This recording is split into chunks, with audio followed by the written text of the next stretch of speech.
Apa balasan Allah? Wa huwa yatawallas salihin. Hidupnya Allah yang ngurus, hidupnya Allah yang ngatur. Jadi kalau ada orang stres, depresi, dia masukkan dunia beserta isinya ini ke dalam kepalanya yang hanya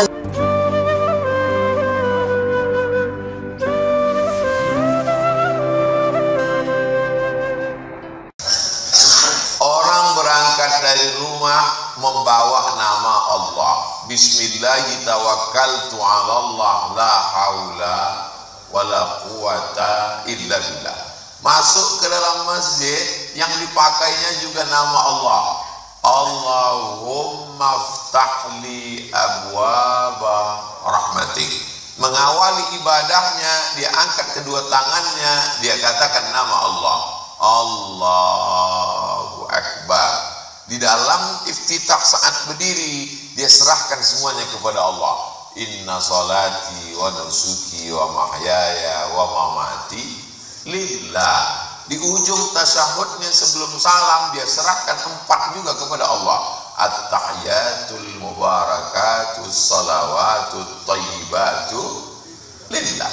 Jadi kalau hidup ini diserahkan kepada Allah, apa balasan Allah? Wa huwa yatawallas salihin.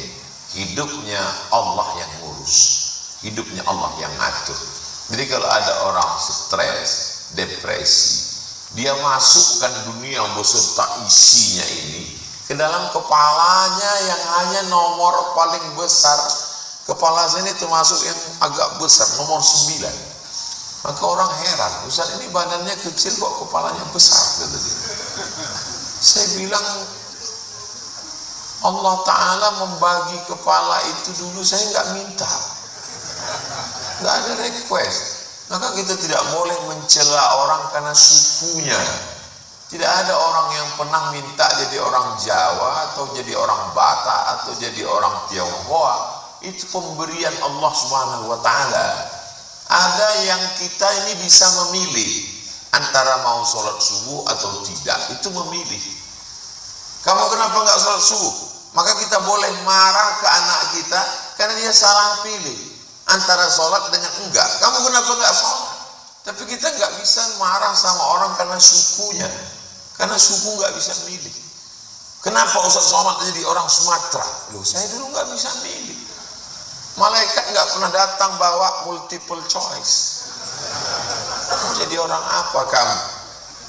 Tapi menjadi orang yang bertakwa, menyebut nama Allah, itu kita bisa memilih antara menyebut aku atau menyebut Allah Subhanahu wa Ta'ala. Maka ketika orang melepaskan semuanya, bersih total, tidak ada apapun selain daripada Allah, air yang putih, bersih, tidak putih malah, tidak ada warna sama sekali, dia tidak hitam karena tidak ada kopi di dalamnya, dia tidak merah karena tidak ada teh di dalamnya, dia tidak manis karena tidak ada gula di dalamnya, dia tidak pahit karena tidak ada racun di dalamnya, dia tidak asin karena tidak ada garam di dalamnya, dia yang murni bersih, tidak ada campuran apa-apa. Orang Arab menyebutnya al-ma'ul khalis, air yang ikhlas. Maka berilah Ustadz air yang ikhlas. Supaya apa? Supaya tenggorokannya tidak rusak oleh gula.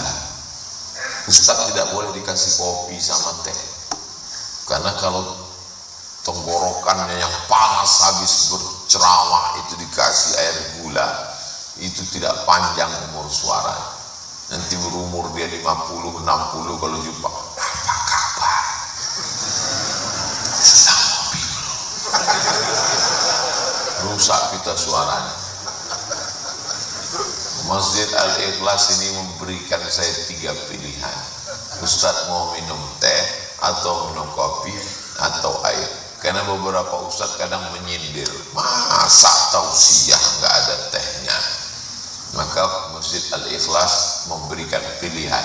Tapi di antara yang paling bersih, paling tulus, paling ikhlas, al-ma'ul khalis, Air ikhlas itu karena tidak tercampur dengan apapun, disebut dia dengan air yang ikhlas. Kita selalu menyebutnya air mineral. Lalu kemudian berat. Ada brutu, berat kotor, karungnya, sampahnya terhitung di dalam. Tapi ada berat yang bersih, namanya netto. Netto itu grup band Pak Ustaz, itu Leto. Netto bersih. Orang Arab menyebut yang bersih itu al-waznul khalis, berat bersih.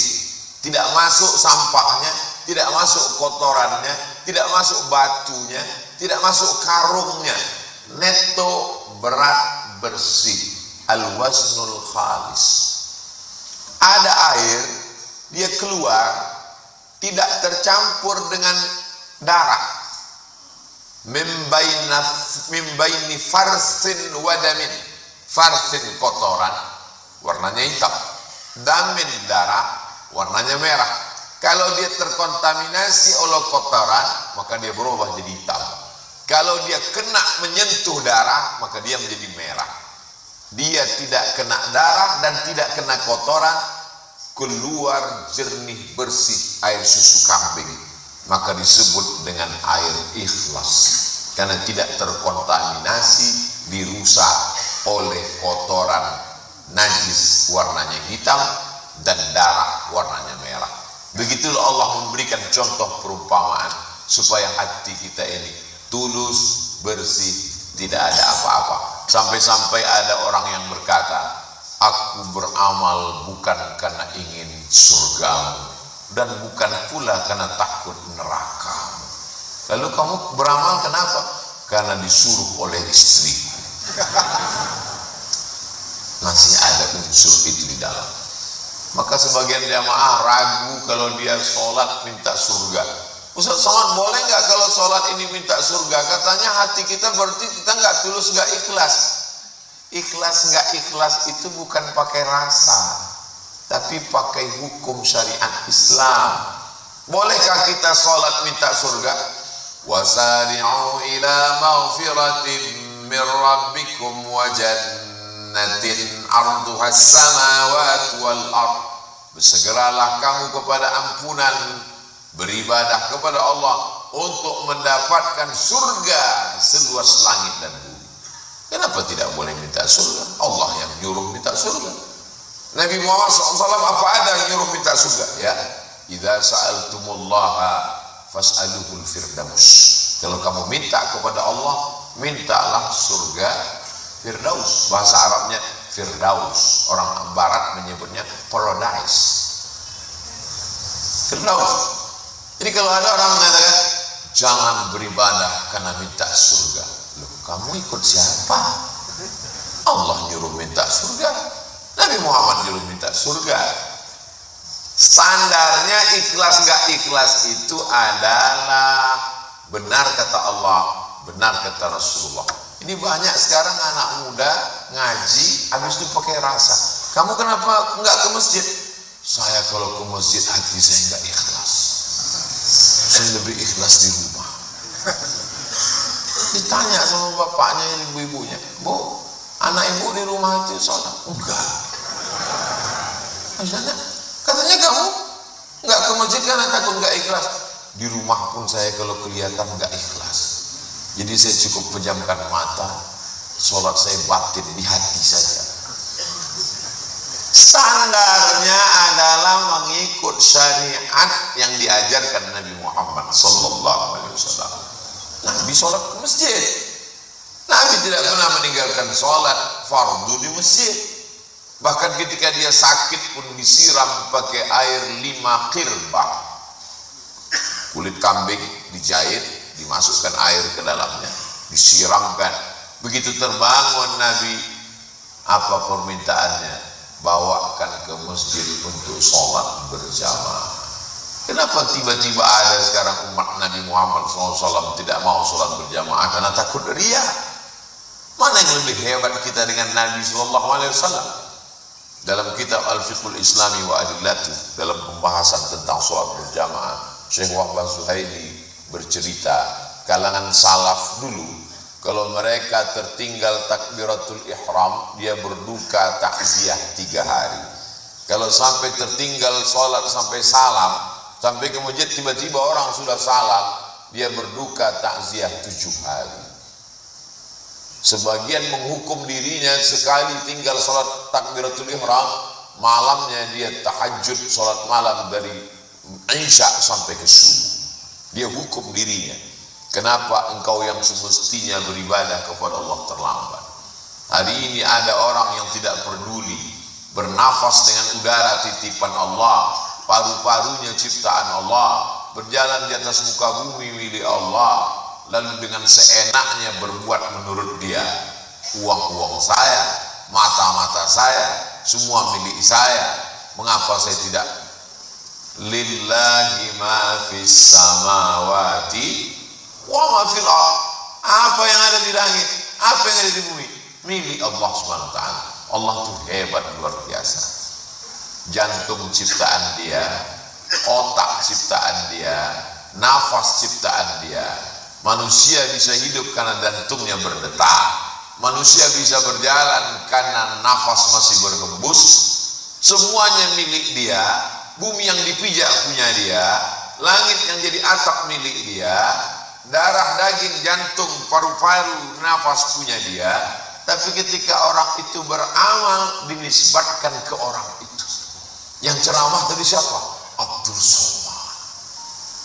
Padahal semuanya milik Allah. Makanya ketika kita dipuji, cepat kembalikan kepada Allah supaya kita tidak lupa diri. Ini siapa?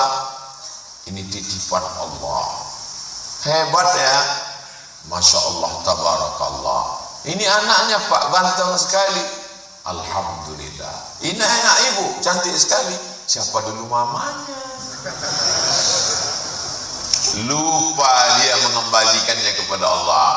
Balik dalam keadaan senang maupun susah, maka katakanlah, ketika ujian itu datang, cepat kembalikan kepada Allah. Alladzina idza asabatuhum musibah qalu inna lillah. Allah pinjamkan kepada engkau. Ada yang dipinjamkannya 1 tahun dia tarik, meninggal balita. Ada yang dipinjamkannya 10 tahun, 12 tahun, 15 tahun, meninggal remaja.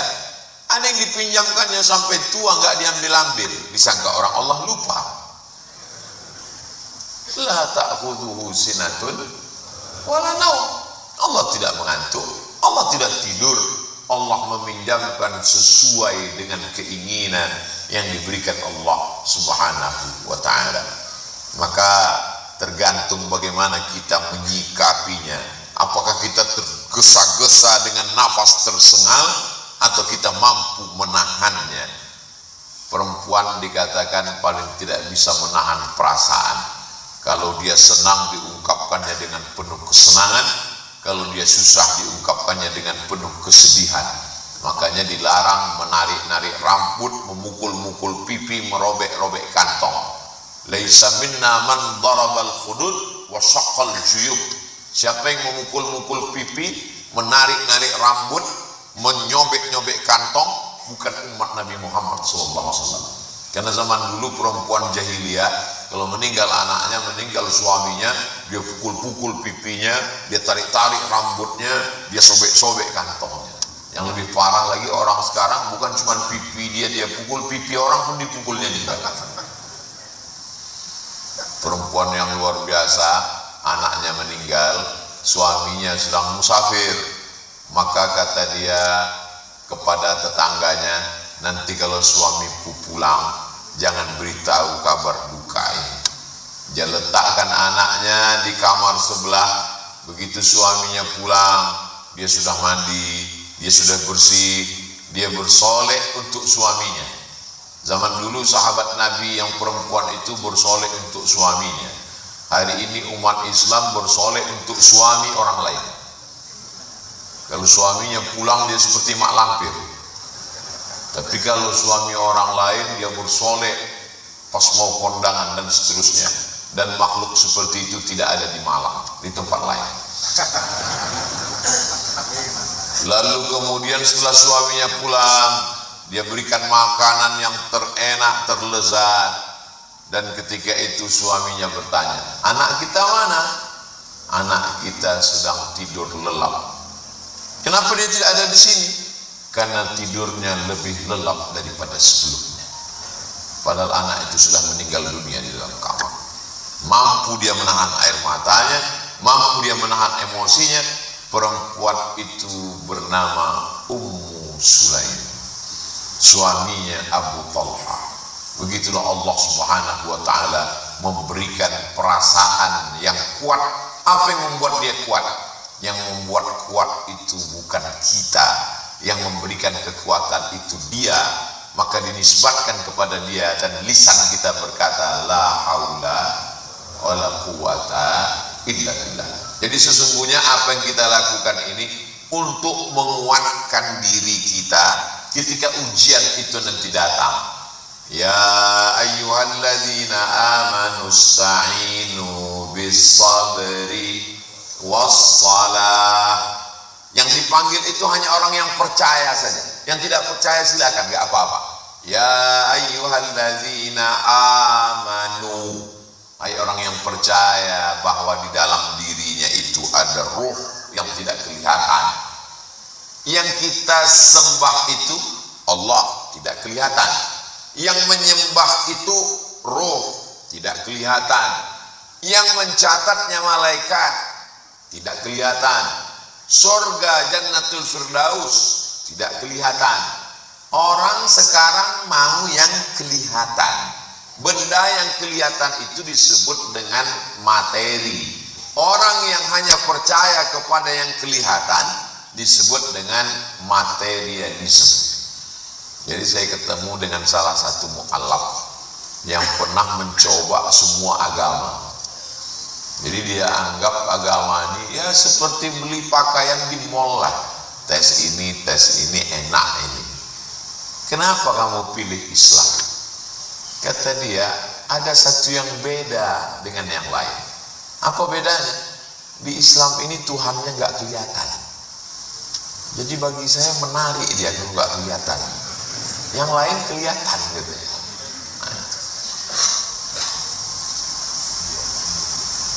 Ketika seseorang itu meyakini bahwa yang tidak kelihatan dalam dirinya ruh, menyembah yang tidak kelihatan, mengharapkan pahala yang tidak kelihatan, dicatat oleh yang tidak kelihatan, akan masuk ke alam yang tidak kelihatan, maka itu disebut dengan iman.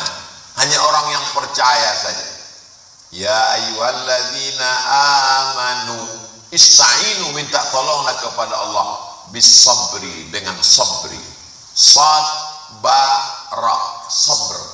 Kalau kita ketik di Google nabatus sabri, tanaman sabar, keluar pohon yang airnya pahit, dilihat tidak menarik, itu adalah sabar, pohon kaktus.